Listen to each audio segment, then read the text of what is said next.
Olá pessoal, tudo bom? Aqui é o Landim, tutor de História do Projeto Feynman, e hoje nós vamos falar sobre a Primeira República, mais especificamente sobre o governo provisório e a República da Espada. Certo, então isso aqui é um quadro do Pedro Bruno, chamado A Pátria, que exatamente representa o surgimento dessa nova forma de governo. Aqui é a República, né, nascendo, esse bebezinho, e bom, vamos continuar. Esse é o quadro com tendências impressionistas, enfim. Certo, então quais foram as causas para a proclamação da República? Isso aqui é um pouco de revisão do conteúdo do ano passado, mas acho que é importante a gente rever isso para entender o que aconteceu. Certo, então houve uma causa religiosa, porque o Papa fez uma bula que expulsava maçons da Igreja Católica, só que existiam muitos líderes políticos da época que eram da maçonaria. E na Constituição Imperial constava uma cláusula de que se você não fosse católico, você não poderia ocupar cargos importantes no governo. Se aquelas pessoas já não faziam mais parte não fizessem parte da Igreja Católica, elas não poderiam mais ficar no governo. Então o imperador decidiu não aplicar essa bula papal, só que, indo contrário às ordens do imperador, alguns bispos resolveram aplicar essa bula e depois foram presos e tal. Isso gerou um certo estranhamento entre a igreja e o império. Então a igreja que antes defendia o império, agora parou de defender ele. Certo. Agora nós temos a causa abolicionista. Quando ocorreu a abolição da escravidão, os grandes proprietários de terras, os donos de escravos, queriam que eles fossem, de certa forma, indenizados pelo fato de eles estarem perdendo a propriedade deles, entre aspas. Só que essa indenização não aconteceu. Os escravos foram libertos e eles não receberam dinheiro em troca.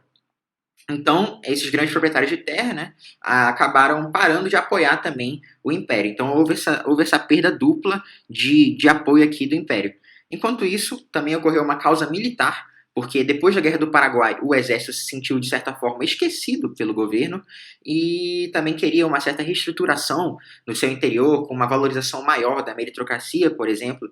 Então, o que aconteceu foi que o exército estava insatisfeito com o Império, então teve essa causa militar. Também existia uma pressão constante de camadas da sociedade que defendiam a forma de governo republicana. Então tinham esses dois fatores aqui de oposição já ao Império e esses dois fatores de apoio que sumiram. Então essa conjuntura aqui favoreceu para que fosse proclamada a República. E dentro dessa causa republicana também entra uma causa secundária, que é a causa propagandística. Existia muitos jornais na época que publicavam propagandas de crítica ao governo. Então isso acabou também favorecendo para que fosse proclamada a República. Agora, essa proclamação, ela não foi algo muito... isso não foi algo apoiado em massa pela população, não foi uma revolução, algo assim. Foi um negócio mais, digamos, contido. Os que participaram efetivamente dessa proclamação foram os militares e, de certa forma, os grandes proprietários rurais. Então, o povo disse que ele assistiu aquilo meio que bestializado, eles não sabiam o que estava acontecendo. Eles dormiram um dia sendo império e acordaram no outro sendo república. Foi um negócio meio doido assim mesmo. Certo. Então, quando foi proclamada a república, existiam certos projetos de república sendo cogitados e defendidos na época. Quais eram eles? Certo, então, o primeiro deles era a República Federalista, apoiado principalmente pelas grandes elites rurais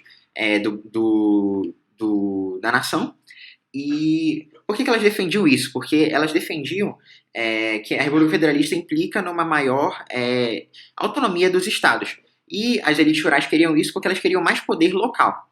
Certo, aí depois disso tinha a República Jacobina, que era defendida pelas camadas populares, né? E lembrando que os jacobinos, né, da Revolução Francesa, essa coisa mais popular, enfim, e basicamente era uma coisa que implicava, né, uma maior participação do povo na política da República. Certo, e depois disso tinha também a República Positivista, que era apoiada principalmente pelos militares, que envolvia uma maior centralização do governo. Enquanto que a República Federalista defendia uma maior autonomia dos estados, a República Positivista defendia uma maior centralização do governo. Então, espero que isso tenha ficado claro. Vamos agora para as características gerais do governo provisório que surgiu com a proclamação da República. Então, houve uma aproximação entre o Brasil e os Estados Unidos, ocorreu o fim do padroado, ou seja, o Estado e a Igreja se separaram, foi instituído o federalismo, ou seja, os estados, na teoria, estavam livres para se autogovernar, digamos assim, contanto que as constituições ou as leis locais não fossem contra as leis gerais do país. Também houve a convocação de uma constituinte E também ocorreu uma política econômica chamada de política do encilhamento, que era para desenvolver a economia do Brasil. Só que isso, paradoxalmente, gerou uma crise econômica. Eu vou parar nossa aula por aqui, antes de entrar em mais detalhes sobre a política do encilhamento, porque nosso tempo está chegando ao fim. Muito obrigado por assistir. Não esqueçam de fazer os exercícios do AVA, que são muito importantes. Assistam as videoaulas da equipe de História, que são muito boas. E é isso aí. Muito obrigado.